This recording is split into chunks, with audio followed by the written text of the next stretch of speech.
Stop acting like you own me. You don't get to tell me where I go or who I'm with. His words, sharp and laced with malice, ripped through the elegant conference room. Then came the laughter. Not just one, but a chorus, growing louder, echoing for 17 agonizing seconds while I stood there, frozen in my burgundy dress, champagne flute trembling in my hand, the air thick with my public humiliation. That night, my husband Carter came home to a locked door. His keys didn't work. The locks were changed, and a neighbor, I later heard, told him something he'd never forget.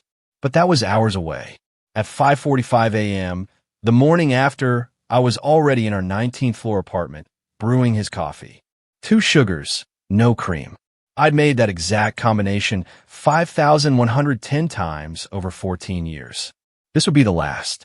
My hands moved with a mechanical precision, the quiet focus of someone planning a careful demolition.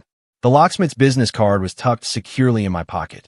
My phone vibrated with 3 missed calls from the divorce attorney I'd contacted from the parking lot, even as those 17 seconds of laughter still reverberated in my skull. The coffee maker gurgled its familiar morning song. Carter slept soundly in our bedroom, utterly oblivious that his cruel performance last night had triggered something irreversible inside me. My mind replayed every detail, the way Brad had clinked his whiskey glass against Carter's after the declaration, like they'd rehearsed this public shaming. The way Stephanie from accounting, in her bright pink nails, had tried so hard not to look directly at him, her guilt a palpable thing. The scent of cinnamon and expensive cologne hung heavy in the air as my world cracked down the middle. Beyond our floor-to-ceiling windows, the Minneapolis skyline stretched out, buildings piercing the morning fog like silent accusations.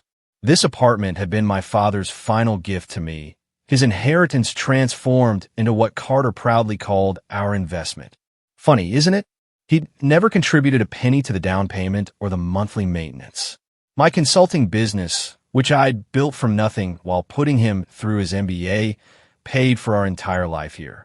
Yet, somehow, over the years, the narrative had shifted. It was his apartment, his view, his success story. My name might have been on the deed, but possession, I'd learned, was more about perception than paperwork. I heard him stir. The expensive sheets rustled, Egyptian cotton, 1,000 thread count, bought with my year-end bonus, while he complained about my excessive spending. The irony wasn't lost on me anymore. Nothing was lost on me after last night's brutal clarity. Ruby, his voice, that particular morning roughness, once made my stomach flutter. Now it just sounded like gravel. Coffee ready? On the counter, I called back, my voice steady, like a morning news anchor delivering tragedy. I listened to his footsteps padding across the hardwood floors we'd argued about. He wanted marble. I wanted warmth. We'd compromised on hardwood, which really meant I'd paid for something neither of us truly wanted. He emerged from the bedroom, just as Princeton boxer shorts. His shoulder muscles rolled as he stretched. Carter maintained his body with the dedication of someone who believed physical perfection could compensate for character deficiencies. At 41, he still looked like the man I'd married at 27, but now I could see past the surface to the hollow architecture beneath. What time did you get home last night? He didn't look at me, already grabbing his mug. The question was casual, like commenting on the weather. Around 11. The lie came easily. I'd actually spent 2 hours in the parking garage, making phone calls and crying off carefully applied makeup. Then I'd sat in our building's lobby until 2 a.m., having a conversation with Harold, the doorman, that changed everything I thought I knew about Tuesday afternoons. Carter grunted, already scrolling through his phone. Brad's sending over the investment paperwork today. Need your signature by 5. The words hung between us like last night's lingering humiliation. Brad's startup, a cryptocurrency venture that sounded suspiciously like money laundering dressed in tech vocabulary. They wanted my father's inheritance, the $400,000 that represented 30 years of his work as a construction foreman. His callous hands and broken back transformed into my financial security. Carter had been mentioning it for weeks, each time more insistent, less asking than informing. I want to see the business plan first, I said. Same as yesterday, same as last week. He looked up then, his blue eyes narrowing with that particular blend of condescension and irritation I'd grown so accustomed to. "We've been over this, Ruby." Brad went to Wharton. "He knows what he's doing. So did the executives at Enron," I shot back. Carter's jaw tightened. He set down his mug with deliberate control, the sound sharp against the granite. "Why do you always have to make things difficult? This is why I said what I said last night. You try to control everything." There it was. The ugly, transparent bridge between last night's public humiliation and this morning's gaslighting. I'd learned to recognize his patterns. Humiliate, then blame me for the humiliation. Demand, then accuse me of being demanding. Take, then paint me as selfish for noticing. "You're right," I said, my voice smooth as the silk blouse I'd worn to my execution. "I shouldn't try to control things like my own inheritance or my own life." He missed the edge in my voice, already confident in his victory. "Exactly. When you're reasonable, everything works better." He walked over, pressed a kiss to my forehead that felt like a stamp of ownership. "Wear that burgundy dress again tonight. There's another party at the Marriott. Client thing." My stomach turned. "The same dress.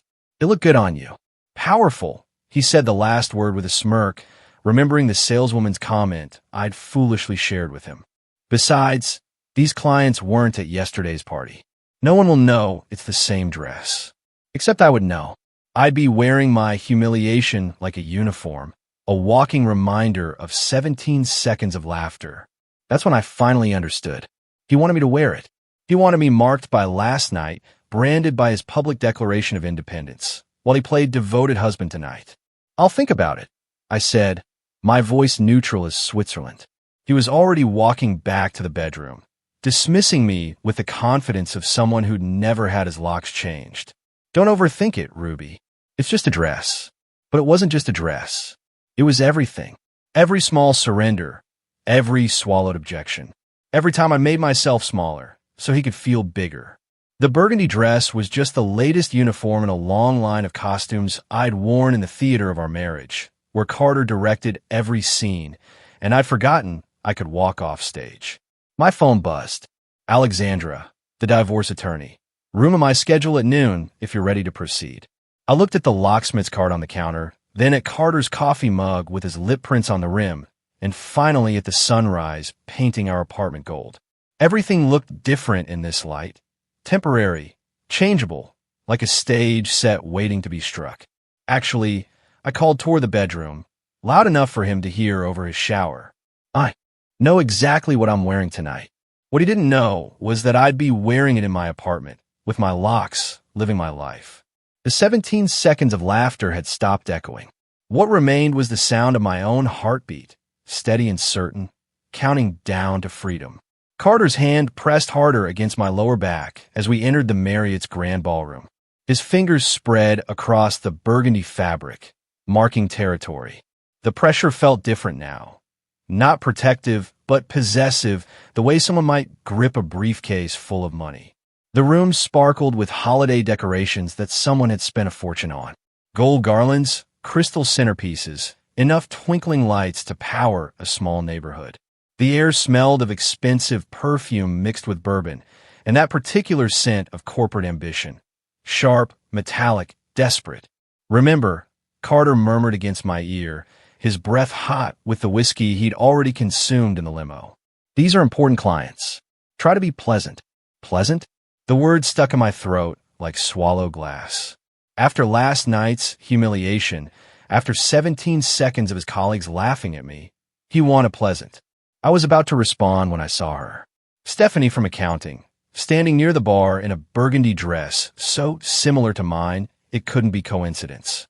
The neckline plunged lower, the hem rose higher, but the color was identical. She stood with her back to us, blonde hair cascading down her spine like a waterfall of betrayal. Melissa, Brad's wife, appeared at my elbow with 2 champagne flutes. Her eyes darted between Stephanie and me, her face cycling through expressions like a slot machine before landing on pity. "Ruby, you look lovely," she said, handing me a glass while obviously struggling not to stare at the matching dresses. "Interesting color choice tonight," I said, my voice steady as I watched Carter notice Stephanie. His hand fell from my back instantly, like I'd suddenly become radioactive. His pupils dilated, his jaw slackened, and for 3 seconds, he forgot I existed. In those 3 seconds, I saw our entire marriage. Every late meeting, every Tuesday afternoon, every text he'd hidden by tilting his phone away. Stephanie turned then, her eyes meeting mine over Carter's shoulder. She had the decency to look uncomfortable, her cheeks flushing as she registered our matching dresses, but she didn't move away. Instead, she lifted her chin slightly, a silent declaration of war disguised as confidence. The diamonds in her ears, new, expensive, familiar, caught the light. They looked exactly like the ones Carter had said were for his mother's birthday last month. "Those are beautiful earrings," I said to Melissa, though my eyes never left Stephanie. Amazing how some women can wear expensive jewelry to work events. Must be nice to have that kind of income. Melissa coughed into her champagne. Brad materialized beside his wife, his face already flushed with alcohol and barely contained excitement. "Carter, ready to make history with this startup? Just need Ruby's signature and we're golden. My signature, my father's money, my inheritance funding their boys' club fantasy, while Carter's mistress stood 10 feet away, wearing my color and his diamonds." The room suddenly felt too hot, too bright, too full of people who saw me as nothing more than a checkbook with legs.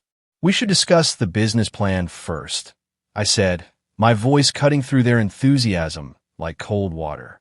"I haven't seen any documentation, no revenue projections, no market analysis, nothing but promises and Wharton credentials." Carter's face darkened, that particular shade of red that preceded his worst moments. "Ruby, we've discussed this." "No, you've talked.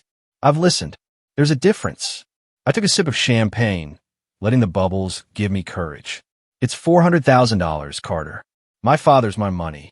He interrupted, his voice rising enough that nearby conversations paused. "It's our money, Ruby.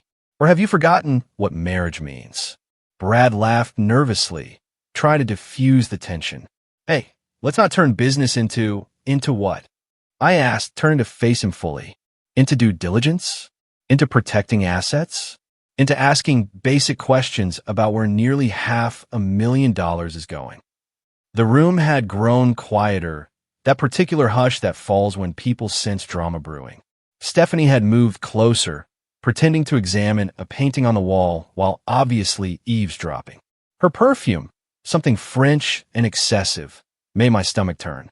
Carter grabbed my elbow, his fingers digging in hard enough to bruise. "You're embarrassing me," he hissed. "I'm embarrassing you?" The laugh that escaped me sounded hollow, brittle. "That's rich, considering last night." His grip tightened. "Last night was nothing. You're being dramatic." 17 seconds, I said quietly. "Your colleagues laughed at me for 17 seconds because you said I was being controlling." His voice boomed now, all pretense of privacy abandoned. The jazz quartet actually stopped playing, the saxophone cutting off mid-note. "You always do this, Ruby. You act like you own me, like I can't make a single decision without your permission." The entire room was watching now. 50, maybe 60 people in designer clothes, holding drinks worth more than most people's daily wages, all witnessing round 2 of my public humiliation. Stephanie had turned fully toward us, her expression unreadable, but her body language screaming anticipation. Carter's finger jabbed toward my chest, not quite touching, but close enough to feel aggressive. "Stop acting like you own me, Ruby. You don't get to tell me where I go or who I'm with." They were the same words as last night, but this time with an audience of clients instead of colleagues. This time with his mistress watching. This time with everyone waiting to see if I'd crumble or fight. The champagne flute in my hand trembled slightly as I set it down on the nearest table. The click of glass on marble sounded like a gavel falling inside me. I was fragmenting into a million pieces. 14 years of marriage, of trying, of making myself smaller so he could feel bigger, all shattering at once. But outside, my hands were steady, my voice clear. "You're right," I said, loud enough for everyone to hear. "We're not together anymore." The silence that followed was complete, absolute, the kind that makes your ears ring. Carter's triumphant expression, because he thought he was winning this public argument, shifted to confusion.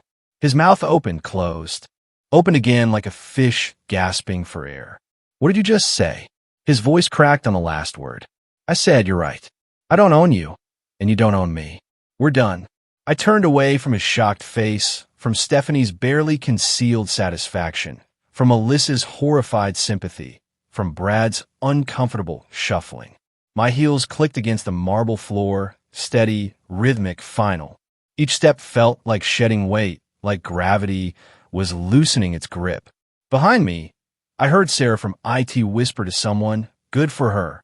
Then, louder, meant for me to hear, good for you, Ruby. I didn't stop walking until I reached my car in the parking garage.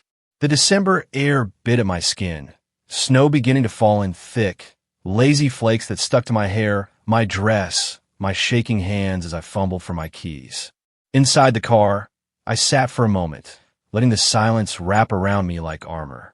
Then I pulled out my phone and made 3 calls, each one a nail in the coffin of my old life. Alexandra answered on the second ring. Ruby, it's late. Are you? I'm ready, I said. Can you file papers tomorrow? Her pause was brief. Then, I've been waiting years for this call. I'll have everything ready by morning. The second call was to Secure Life Emergency Locksmith. Diana's voice was warm, understanding. We can have someone there tonight. Changing locks after midnight is our specialty. The third call was to Marcus, my brother, who managed a storage facility. I need a unit, I said, without preamble. How big? No questions, no surprise. Just immediate support. Big enough for a man's entire life. I'll have one ready by midnight. Ruby, good for you. 3 calls, 3 allies, 3 steps toward freedom. As I drove home through the falling snow, watching the city lights blur through my tears, I realized something. Carter had been right about one thing. I had been trying to control something. I've been trying to control myself, to make myself fit into the shape of what he needed. Tonight, in front of everyone who mattered to his image, I'd finally let go of that control. And in losing it, I'd found something else entirely. Myself. The snow had turned to freezing rain by the time I reached our building, each drop hitting my windshield like tiny bullets of reality. Through the lobby's glass doors, I could see Harold at his desk, and something in his posture told me he'd been waiting. I parked in my designated spot, number 19F, same as our apartment, and sat for a moment, gathering the courage to walk through those doors as a woman about to dismantle her life. Harold stood as I entered, his weathered face carrying an expression I'd never seen before. Part relief, part sorrow, like watching someone finally escape a burning building. Miss Thorne, he said, using my maiden name without my having to ask. The locksmith called. She's on her way up. I gave her access to the service elevator. He paused, studying my face. I also took the liberty of putting extra boxes in the hallway. The good ones from the storage room. At 10:04 p.m. exactly, Diana arrived with a battered toolbox and eyes that had seen too many midnight escapes. She was perhaps 50, with silver streaking through her dark hair and calluses on her hands that spoke of real work. She didn't offer empty condolences or ask unnecessary questions. Instead, she knelt by our door and ran her fingers along the lock like a doctor examining a patient. Commercial grade, she said, pulling out her tools. Good bones, but outdated. Your husband never upgraded the security features, did he?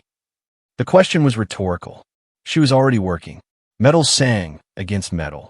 Men like that never think anyone would dare lock them out. Makes my job easier.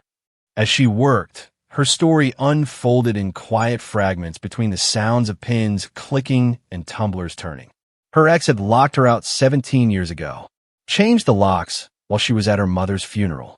Came home to my entire life on the lawn and garbage bags in the rain. He tested the new deadbolt. Solid and unforgiving. Learned locksmithing after that. Figured if I couldn't control much else, I could at least control who got through my door. The new keys she handed me were different from the old ones. Heavier, with edges that bit into my palm. Military grade, she said with satisfaction. These babies can't be duplicated at some corner shop. You want copies? You come through me. She pulled out a business card. My personal number's on the back. For emergencies. Or just to talk. While Diana packed her tools, I began the systematic archaeology of ending a marriage. Each item of Carter's required examination, classification, preservation. His Harvard MBA diploma, which he'd insisted on hanging in our bedroom for inspiration, went into bubble wrap. I grabbed a Sharpie and wrote on the box, "Educated but not enlightened." The Rolex I bought him for our 10th anniversary, 3 months of my consulting fees, went into its original box with a note, "Time's up." My movements were methodical, almost therapeutic. Each label box was a small act of revolution.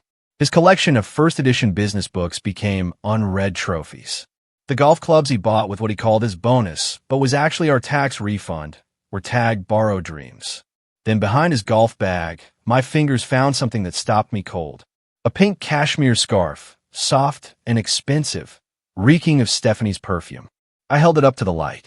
This evidence of Tuesday afternoons I pretended not to know about. Instead of rage, I felt something closer to relief. Confirmation was its own kind of freedom. I folded it carefully, placed it in its own box, and labeled it Tuesday afternoons.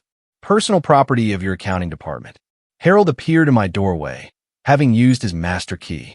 "I brought a dolly," he said simply, then began loading boxes without being asked. We worked in comfortable silence until he finally spoke, his words careful but necessary. "Miss Thorne, I need to tell you something." He adjusted a box, not meeting my eyes. "I've worked here 15 years, seen all kinds of people, all kinds of marriages. Your husband, he thinks because he tips well at Christmas, gives me Celtics tickets sometimes that I'm blind. But I see everything. Every Tuesday, when you're at Pilates, that woman from his office comes here, takes the service elevator, stays exactly 90 minutes. The information should have hurt, but it just felt like confirmation of a test I'd already passed. How long? I asked. 6 months, maybe 7. Started right after your father's funeral. He finally looked at me, anger flashing in his usually kind eyes. You deserve better than a man who can't even cheat with dignity. At least have the decency to go to a hotel, not the bed his wife sleeps in.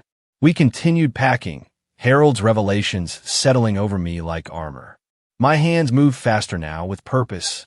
The wedding photo on our dresser gave me pause. We looked so young, so certain. I allowed myself exactly 3 minutes to mourn those people, to grieve the couple who believed in forever. Then I wrapped it in newspaper and added it to a box labeled Fiction, a Love Story. By 11:30 p.m., the apartment looked like a crime scene where only one person's belongings had been murdered. Every trace of Carter had been boxed, labeled, and moved to the hallway. I sat at my laptop, crafting the email that would serve as both evidence and manifesto. The subject line read, Transparency and Truth. A. Necessary update. The email itself was surgical in its precision. I attached the security footage Sarah from IT had secretly sent me. Carter's public humiliation of me at the party, his finger jabbing, his voice carrying over the jazz quartet. The video showed him toasting with Brad afterward, celebrating what he thought was his victory. I added screenshots of credit card statements showing his Tuesday afternoon hotel charges, the ones he thought I didn't know about because he used the emergency card. The recipient list was comprehensive. Both sets of parents, his boss, our entire friend circle, his HR department, and because I was feeling particularly thorough, the company's board of directors email list that Carter had left open on our shared computer. My finger hovered over the schedule send button. 2:30 a.m. seemed right. Late enough that he'd be locked out and drunk. Early enough that people would read it with their morning coffee. Diana had finished installing the new lock mechanism on the door. All done, she announced, testing the handle one final time. Your fortress is secure. I walked her to the elevator, Harold following with her tools. As we waited, Diana turned to me with eyes that understood everything without explanation. The first night's the hardest, she said quietly. You want to undo it all, to go back to the familiar pain. Don't. Tomorrow you'll wake up and realize the air tastes different when you're not suffocating. The elevator arrived, and she stepped in with Harold, who was heading back to his desk. Just before the doors closed, Harold said, I'll be at my desk all night, Miss Thorne. if you need anything, even just to know someone else is awake. I stood in the hallway, surrounded by the boxes containing Carter's life. My phone in my hand, with the email ready to send. The apartment behind me was mine now. Legally, it always had been, but now it felt true. At exactly 11:45 p.m., I pressed send, watching the confirmation message appear. Email scheduled successfully. 15 minutes to midnight. In 2 hours and 45 minutes, Carter would discover his keys didn't work. In 2 hours and 46 minutes, everyone would know why. For now, though, I had these 15 minutes of perfect quiet, standing in my hallway with my new keys heavy and real in my hand. The locks had been changed, the email scheduled, the boxes packed. The midnight operation was complete, and I was finally secure. Midnight arrived with the soft chime of Margaret Henderson's grandmother clock, the sound drifting through the thin wall between our apartments.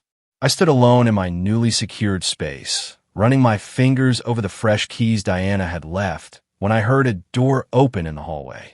Through my peephole, I watched Margaret emerge from 19G in an emerald silk robe and matching slippers, carrying a silver tea service, as if midnight visits were perfectly routine. She paused at the boxes lining the hallway, examining my labels with the careful attention of someone appraising evidence. Her fingers traced the words on one box, Tuesday afternoons, and a knowing smile crossed her face. She knocked on my door with 3 precise taps. "Miss Thorne," she said when I opened the door, using my maiden name without explanation. "I believe we have some time before the main event. Would you join me for tea?" Her apartment was exactly what I'd imagined. Book-lined walls, oriental rugs over hardwood, and the kind of furniture that whispered old money and good taste. She set the tea service on a mahogany coffee table and gestured for me to sit in a wingback chair that probably cost more than Carter's monthly car payment. "I was a judge for 30 years, Margaret said, pouring Earl Grey with steady hands. "Presided over every kind of human cruelty you can imagine. But the cases that haunted me weren't the dramatic ones, the crimes of passion or sudden violence. It was the slow erosion of a woman's spirit, the daily diminishment disguised as marriage." She handed me a delicate china cup. "That's the worst kind of cruelty, because it teaches you to be complicit in your own destruction." She moved to an antique secretary desk and pulled out a manila folder, thick with papers and photographs. "I started documenting your husband's activity 6 months ago. Not out of nosiness, you understand, but out of concern." She spread the contents across the coffee table. Photographs with timestamps, dates carefully noted in her precise handwriting. "Every Tuesday, 1:15 p.m., the blonde arrives separately, takes the service elevator. Your husband follows 10 minutes later. They leave the same way, separately, around 2:45. The evidence was overwhelming in its finality. Carter in the lobby checking his phone. Stephanie entering with an oversized purse. The two of them accidentally captured in the same frame near the elevator, carefully not acknowledging each other. Margaret had built a case with the thoroughness of someone who understood how truth needed documentation to become justice. "Why?" I asked, my voice barely above a whisper. "Because I was you once," Margaret said simply. 40 years ago. Different husband, same story. But back then, nobody documented anything. Nobody helped. Women just disappeared into their marriages, and nobody asked questions until they turned up in my courtroom, broken and without proof." She touched one of the photographs. "I promised myself I'd never let another woman go through that alone if I could help it." At 2:23 a.m., we heard the elevator ding. Margaret moved to her door, pressing her eye to the peephole with practiced ease. "He's here," she whispered, gesturing for me to join her. Through the fisheye lens, I watched Carter stumble down the hallway, his gait uneven from alcohol and arrogance. His key card beeped against the lock. Once, twice, 3 times. The confusion on his face would have been comical if it weren't so satisfying. He tried the handle, shaking it with increasing force. "Ruby," his voice was slurred but demanding. "Ruby, open the door." He progressed from confusion to irritation to anger in the span of 30 seconds. "This isn't funny. Open the door right now." Margaret looked at me, one eyebrow raised in question. I nodded. She opened her door with theatrical calm, teacup in hand, looking every inch the distinguished retired judge despite the late hour. "Mr. Lawson," she said, her voice carrying the authority of 3 decades on the bench. "Having trouble?" Carter spun toward her, nearly losing his balance. "My key. It's not working." "How curious," Margaret said, taking a deliberate sip of tea. "Though I suppose it makes sense. Keys generally stop working when one no longer lives somewhere." The color drained from his face as he noticed the boxes lining the hallway, his name on every label. "What is this?" "I believe the legal term is personal property removal," Margaret said, though I particularly enjoyed the labeling system. Tuesday afternoons was especially creative. She gestured toward the pink scarf box. "Your friend Stephanie left that behind last week. Rather careless of her." Carter's phone began buzzing incessantly. The 2:30 a.m. email had landed. He pulled it out, his face illuminated by the screen as notification after notification popped up. His mother, his boss, Sarah, the entire board of directors. His expression cycled through shock, rage, and finally, desperation. "She sent it to everyone," he whispered, then louder, directed at my door. "You sent it to everyone." He started pounding on the door with both fists. "You can't do this. This is my home. I have rights." His voice cracked with rage and humiliation. Margaret calmly pulled out her phone and began recording. "Please continue your performance, Mr. Lawson. I'm sure Ruby's attorney will find this very helpful." Threatening behavior, attempted forced entry, intoxicated aggression. It's all quite compelling. Carter froze mid-pound, finally noticing the security camera mounted discreetly in the corner, the one I'd installed last month after sensing something shifting in our marriage. His bravado crumbled instantly. The man who'd humiliated me in front of colleagues, who declared his independence from our marriage, actually whimper. Margaret and I exchanged a look through her doorway that spoke volumes about the particular fragility of men who mistake control for strength. She continued recording as Carter sank to his knees in front of the door, his voice shifting to pleading. "Ruby, please, let's talk about this. We can work it out." "I believe she already tried talking," Margaret said calmly. "At 2 separate company events, if the video evidence is accurate. You chose public humiliation instead of private conversation. Now you're experiencing the consequences of that choice." Carter gathered his boxes with shaking hands, muttering about lawyers and unfair treatment. As the elevator doors closed on his defeated figure, Margaret turned to me. "Would you like to watch the sunrise? I make excellent coffee to go with dawn revelations." We settled by her window, the city still dark but beginning to stir. Margaret pulled out a photo album, opening to a page from 1983. A younger version of herself stood in judicial robes, fierce and solitary. "My first husband was a surgeon," she said. "Brilliant, charming, and systematically cruel. He made me feel small for being smart, inadequate for being successful. It took me 10 years to realize the lock keeping me trapped wasn't on any door. It was in my head." She showed me another photo, her swearing-in ceremony as a judge. "The day after I left him, I felt like I could breathe for the first time in a decade. But it was lonely. Nobody talked about it then. Women just endured or escaped quietly."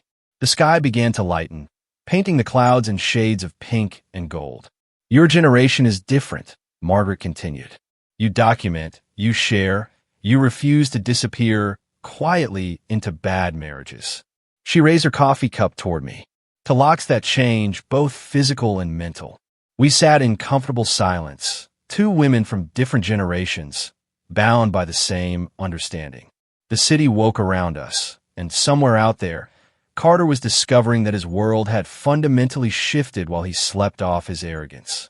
The reckoning had come not with dramatics, but with dignity, witnessed by a woman who understood that justice sometimes looks like Earl Grey tea and carefully documented truth.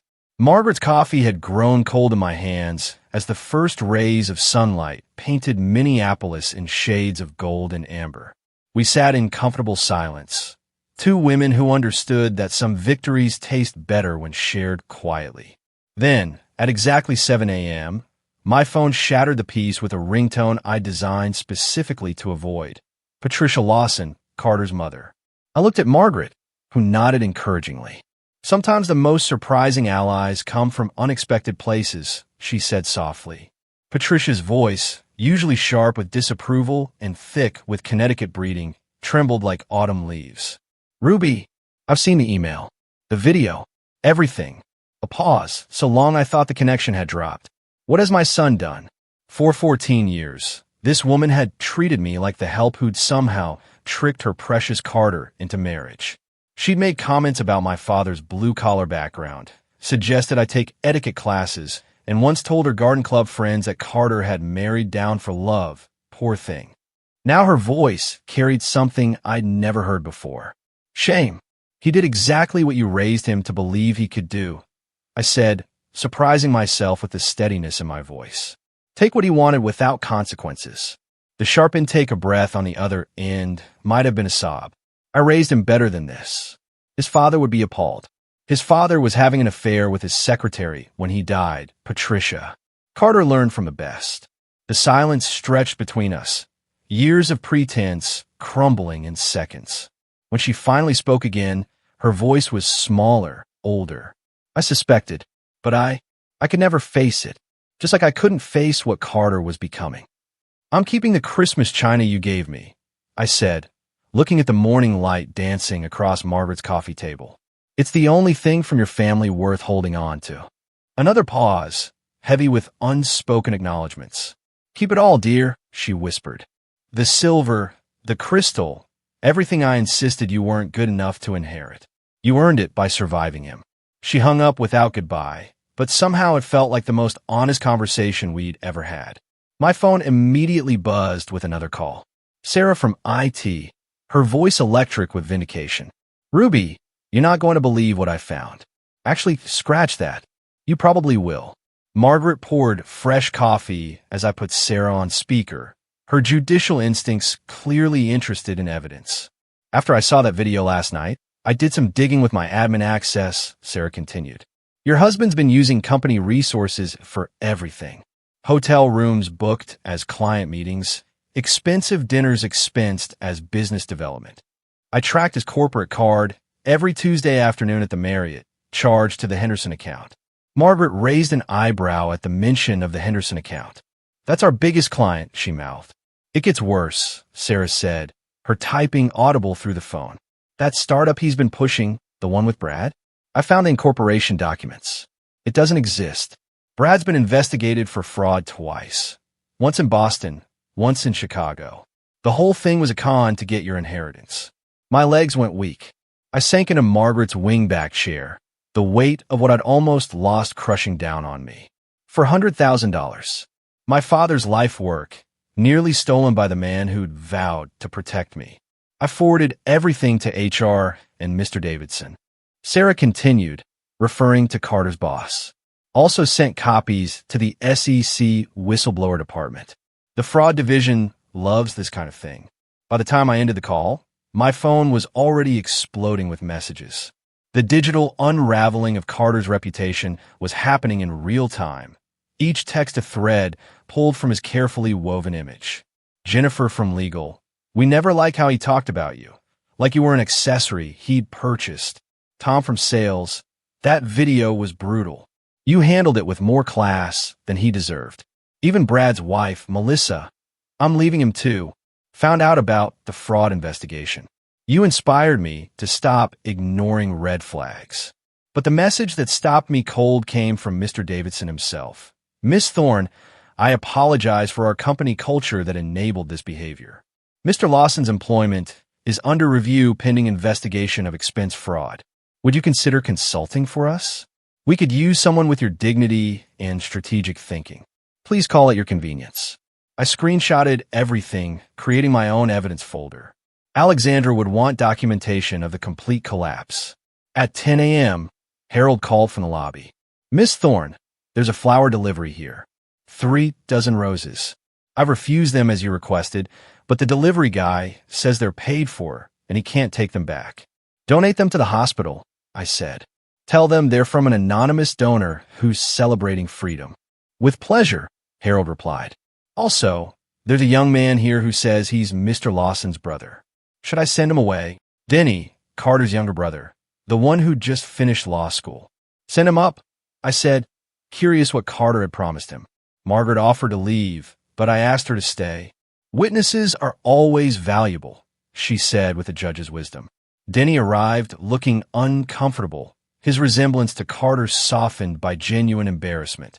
He stood in Margaret's doorway, shifting his weight like a child called to the principal's office. Ruby, I'm sorry to bother you. Carter said if I came here and talked to you, he'd pay off my student loans. $70,000. He met my eyes with difficulty. But I'm guessing that's not happening, is it? He doesn't have $70,000, I said gently. He's been living off my income for 2 years. His salary barely covers his car payment and his wardrobe. Denny's face went through several expressions before landing on anger. That lying piece of... He caught himself, glancing at Margaret. Sorry, he told me you were the one overspending, that you were bleeding him dry with your shopping habits. My shopping habits consist of buying groceries and occasionally replacing worn-out work clothes, I said. Would you like some coffee? There are things about your brother you should probably know. Over the next hour, Denny revealed more pieces of Carter's hidden history. The gambling debts from his MBA days that Patricia had quietly paid, the previous engagement to a banker's daughter that ended when her father discovered Carter's lies about his family's wealth, the investment schemes of his first job that HR buried to avoid scandal. I always wondered why he was so secretive about certain things, Denny said, staring into his coffee. Now it makes sense. He wasn't protecting family privacy. He was protecting his con game. As Denny left, he turned at the door. Ruby, for what it's worth, the family knew you were too good for him. Even Mom, though she'd never admit it. We just didn't know how to tell you. The unraveling was complete. By noon, Carter's carefully constructed world had collapsed like a house of cards in a hurricane. His reputation, his job, his family's illusions, his financial schemes. Everything exposed in the harsh light of truth. And I sat in Margaret's apartment, watching it all fall apart with a satisfaction that should have felt wrong, but didn't. Sometimes, destruction is just another word for justice. By the way, if you're still with me, make sure to hit subscribe. More unbelievable stories are coming. Margaret's apartment had become my temporary command center by the time Alexandra arrived at 2 p.m., her leather briefcase containing the weaponry of legal warfare. She swept into the room with the confidence of someone who had dismantled marriages for 20 years, her navy suit as sharp as her strategy. Margaret offered to leave, but Alexandra waved her down. Stay, Alexandra said, pulling out color-coded folders. A retired judge as a witness? That's better than a signed confession. She spread documents across Margaret's dining table like a general mapping battle plans. The video from the party is gold. Your testimony, Judge Henderson, is platinum. But Sarah's evidence of embezzlement. She tapped a folder marked fraud in red letters. That's diamonds. She walked me through the legal architecture of Carter's self-destruction. His public declaration at the party constitutes constructive abandonment. The affair with Stephanie proves infidelity. The financial fraud, she smiled with professional satisfaction. That eliminates any claim to marital assets. He essentially played himself out of his own divorce. How long will this take? I asked, running my fingers over the evidence folders. Depends on our strategy. Alexandra pulled out 2 different timelines. Option 1. Quick and clean. We file everything immediately. Push for summary judgment. You're divorced in 90 days. Option 2. We slow play it. Let him marinate in uncertainty while his world continues collapsing. I thought about 14 years of being told I was too emotional, too controlling, too much. 14 years of gaslighting disguised as concern. Make him sweat, I decided. He made me doubt my own reality for over a decade. Alexandra's smile turned predatory. Psychological warfare it is. At 3:03 p.m., my phone buzzed. Harold's voice carried unusual tension. Miss Thorne, there's a young woman here. Stephanie Mills. She says she has information you need. I looked at Alexandra, who nodded. Mistresses often become star witnesses, she said quietly. Let her up. Stephanie arrived, looking nothing like the confident woman from the party. Her designer dress had been replaced with jeans and a wrinkled sweater. Her eyes were red-rimmed, mascara smudged despite obvious attempts to clean it. She was younger than I'd realized, maybe 25, still carrying that post-college uncertainty about the world. "I'm sorry," she said before even sitting down. "I'm so sorry." Margaret, ever the hostess despite the circumstances, moved toward the kitchen. "I'll make tea." Stephanie collapsed into a chair, tears flowing freely. "I didn't know he was really married. I mean, I knew he was married, but he said you were separated, living separate lives. He said you were crazy, vindictive, that you were trying to take everything in the divorce." "When did it start?" I asked, surprised by my own steady voice. 8 months ago. He approached me at a conference in Chicago. Said his marriage had been over for years, but his wife, you wouldn't accept it. He painted himself as this victim, trapped by a controlling woman. She accepted the tea from Margaret with shaking hands. He was so convincing. He showed me around your apartment like he owned it. Talked about selling it after the divorce was final. Alexandra pulled out her phone. "Would you be willing to repeat this on record?" Stephanie nodded, wiping her nose with a tissue Margaret provided. "He promised me everything. A promotion to senior accountant, marriage once the divorce was done, a life together funded by the sale of the apartment." She looked directly at me. "He said the inheritance from your father was actually his trust fund that you'd stolen." The calculated cruelty of his lies took my breath away. He'd inverted our entire reality to seduce a woman barely out of college. Alexandra recorded, while Stephanie detailed dates, locations, promises made. Each revelation was another nail in Carter's legal coffin. "There's more," Stephanie said, pulling out her phone. "He sent me photos of jewelry he was going to buy me. Screenshots of real estate listings for our future home, all dated months ago, proving he was planning this while pretending to work on your marriage." My phone rang. Marcus, my brother. His voice was tight with controlled fury. "Ruby, you need to know something. I was organizing Carter's boxes in the storage unit when I found something in his golf bag." "What kind of something?" "Bank statements. He has a separate account you don't know about. He's been siphoning money from your joint account for 3 years. Small amounts. 500 here, 800 there. It adds up to almost $40,000. The rage that flooded through me was different from the hurt of betrayal. This was clean, pure anger, like fire burning away the last threads connecting me to Carter. "Send me photos of everything," I said. "Already done, Ruby. I could handle this the family way. Make sure he understands consequences." "No," I said firmly. "The legal way will hurt him more. Criminal charges for embezzlement last longer than bruises." Thursday arrived with an email from Carter's lawyer requesting mediation. Alexandra laughed out loud when she read it. They want to avoid court. Good sign. Means they know they're losing. The mediation was scheduled for the following Monday in a sterile conference room downtown. I wore my best suit, not for Carter, but for myself. Armor for battle. Alexandra flanked me like a bodyguard. Carter entered wearing his Harvard tie, the one he wore to important meetings. His lawyer, an older man who looked exhausted already, followed behind. Carter's eyes were bloodshot, his usual confidence cracked, but not broken. He tried his old smile, the one that used to make me forgive everything. "Ruby," he started, voice dripping with practiced sincerity. "We can work this out. Remember what we had? Remember Paris?" I pulled out the folder Sarah had compiled. Expense reports showing he charged our Paris anniversary trip to his company as client entertainment while texting Stephanie from the Eiffel Tower. I slid it across the table without a word. His lawyer's face paled as he read. This could be criminal fraud." "It is criminal fraud," Alexandra confirmed, along with embezzlement from marital assets, constructive abandonment, and documented infidelity. Carter reached for my hand across the table. I pulled back as if his touch might infect me with his delusions. "Ruby, please. We had good times. The only thing I remember," I said, my voice carrying the weight of finally spoken truth, "is paying for those good times while you planned to steal my inheritance." Alexandra leaned forward.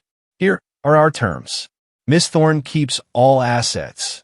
including the apartment, savings, and investments.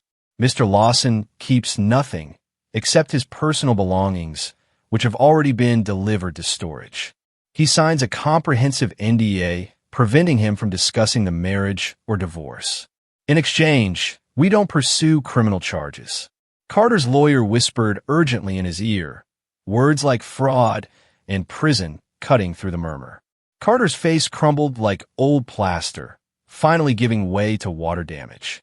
The man who'd publicly humiliated me, who'd stolen from me, who'd planned to take everything while painting me as crazy, finally understood. He wasn't the one in control anymore. He never really had been. He'd just been living in the delusion I'd paid for, and now the bill had come due. Carter's pen hovered over the NDA agreement for 30 seconds that felt like 30 years. His hand trembled slightly as he finally signed, the sound of ink on paper marking the legal death of our marriage. His lawyer gathered the documents with the efficiency of someone eager to leave, muttering about filing deadlines and court schedules. As they stood to leave, Carter looked at me one last time, his mouth opening as if to say something. But Alexandra raised her hand, pointing to the freshly signed NDA, and he closed it again, shuffling out like a man who'd aged a decade in an hour. 3 weeks passed in a blur of paperwork and apartment reorganization. I reclaimed spaces that had been his. The home office where he'd conducted his Tuesday affairs via video calls. The walk-in closet that now held only my clothes, spread out luxuriously.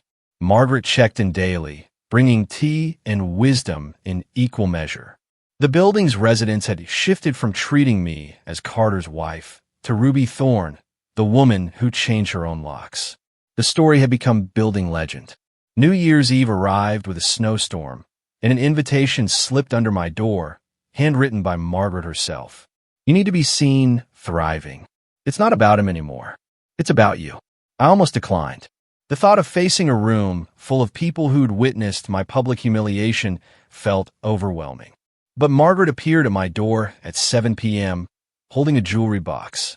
These were my late husband's cufflinks, she said, opening it to reveal diamonds that caught the light like trapped stars. I had them made into earrings after he passed. He was a real man, the kind who supported his wife's success instead of stealing it. She fastened them to my ears with gentle fingers. Wear them tonight. Let them remind you what actual partnership looks like.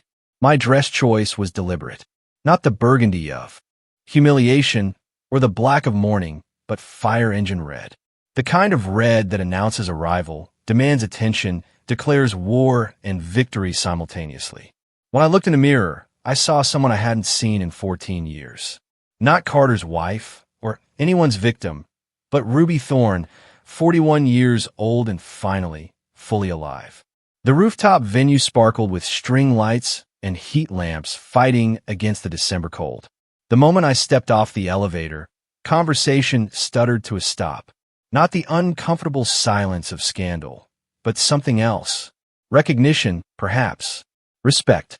Harold, dressed in his formal uniform, announced with unusual volume, Ms. Ruby Thorne. The emphasis on my name was deliberate, each syllable a declaration.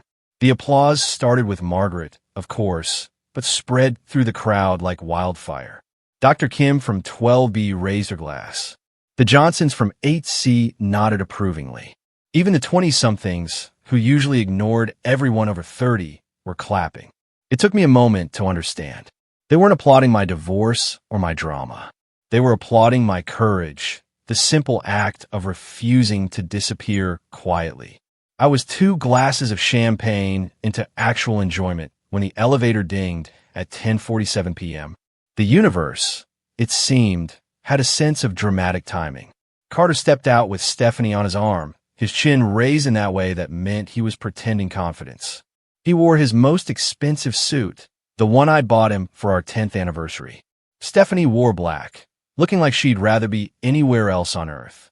The room's energy shifted immediately, but not in the way Carter had calculated. Conversations didn't stop. They deliberately continued, voices perhaps a bit louder, backs turning with synchronized precision. When he approached the bar, the bartender suddenly needed to check inventory in the back room. When he tried to join a group near the windows, they dispersed like smoke, reforming elsewhere. Stephanie's face cycled through mortification to understanding to shame. She wasn't his new girlfriend being introduced to society. She was a prop in his revenge fantasy, and everyone knew it. When she caught my eye across the room, her expression crumbled. This wasn't what he'd promised her.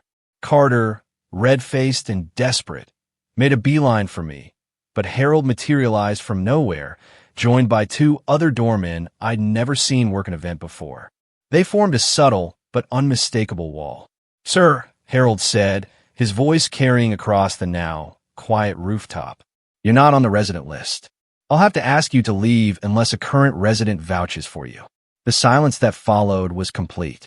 60 people, residents who'd lived here for years, who'd shared elevators and small talk with Carter, who'd attended his 4th of July parties.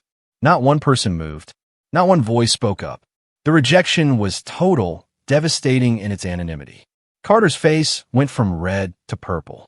"This is ridiculous. I lived here for..." Margaret interrupted, approaching with the authority of her former profession. Past tense. The building's quite particular about security these days.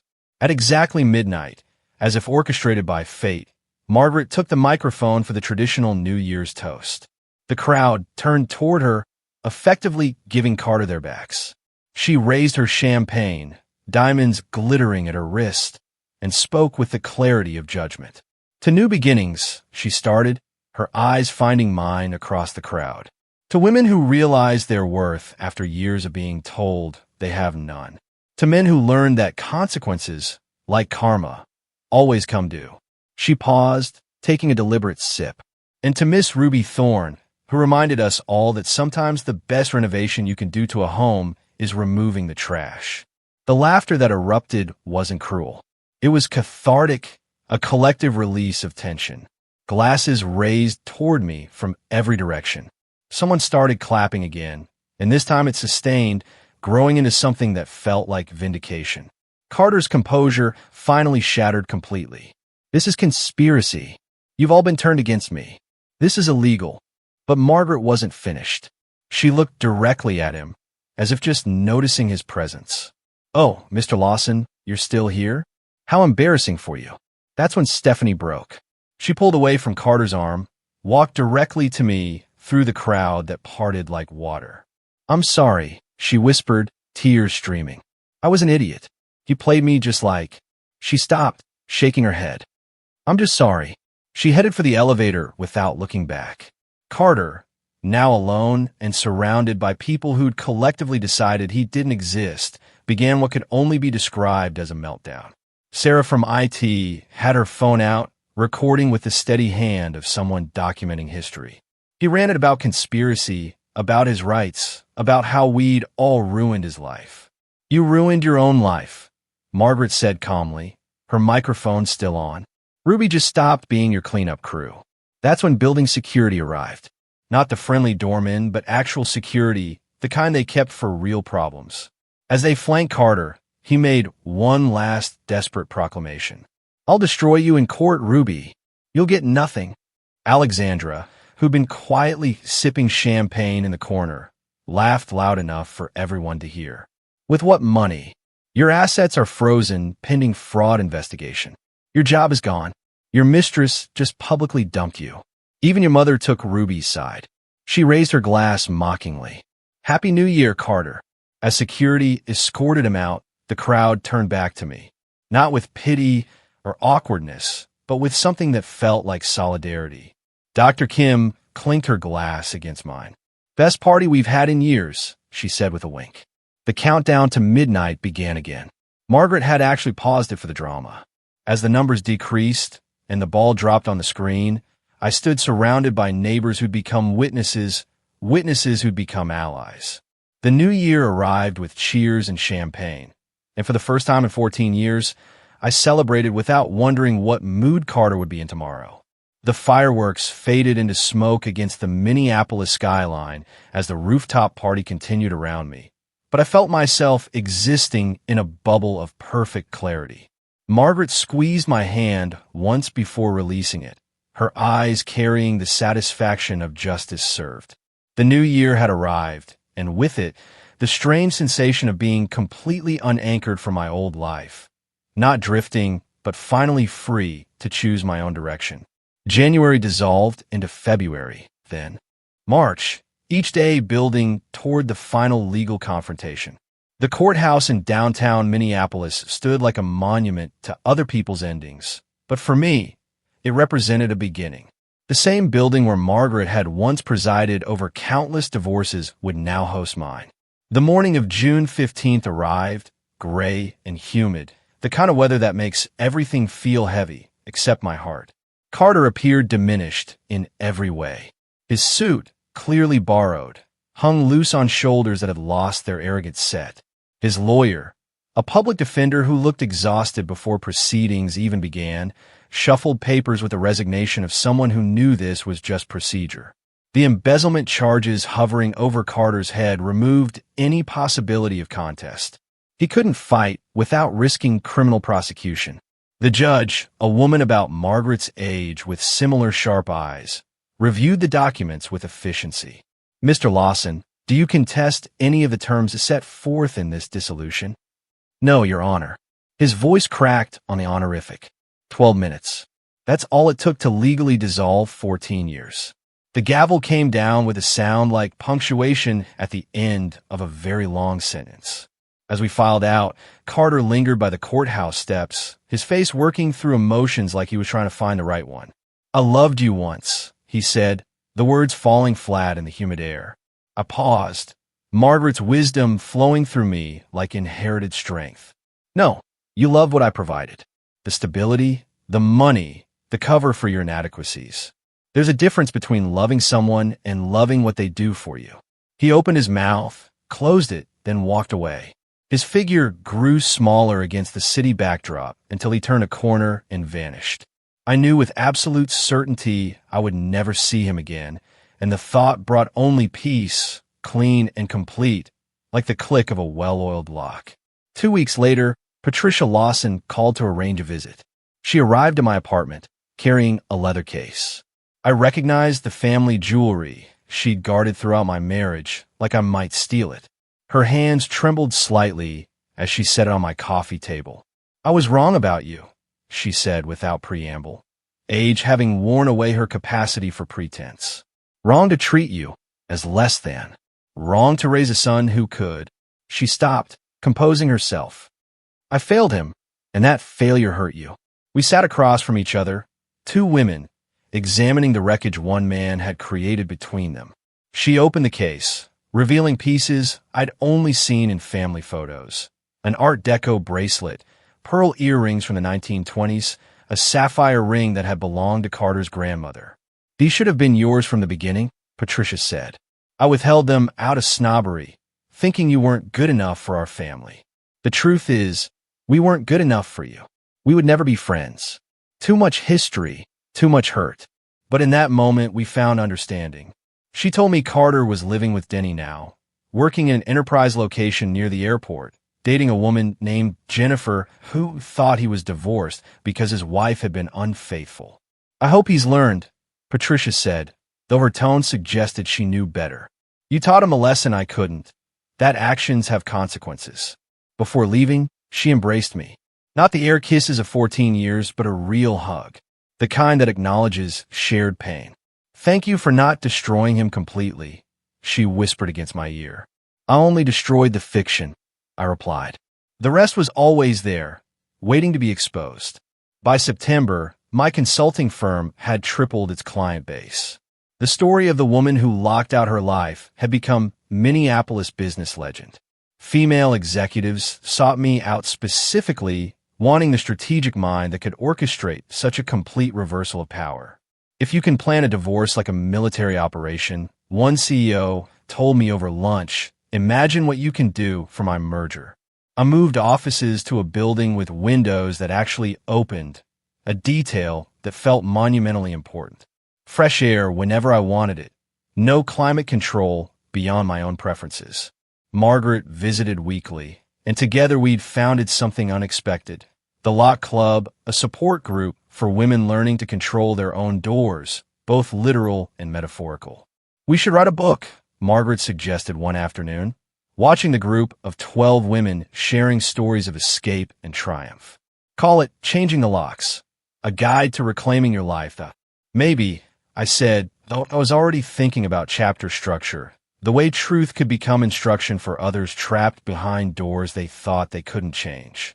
Now, on this Tuesday morning in October, I stood in my apartment, truly, completely mine, watching another sunrise paint the city gold.